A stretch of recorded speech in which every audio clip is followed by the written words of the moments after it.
Good morning. Kararating ko lang ng office. So, Monday. Simulan uli ng work. So, from Monday to Saturday, tayo ay nandito sa work. Hi guys. Kamusta? Kamusta ang weekend? Nakapahinga ba kayo?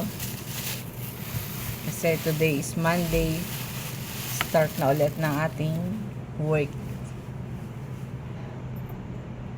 Kapag Monday to Saturday, dito lang umiikot yung vlogs natin sa work. Kapag Sunday, farm life tayo, province life. So, ganun lang.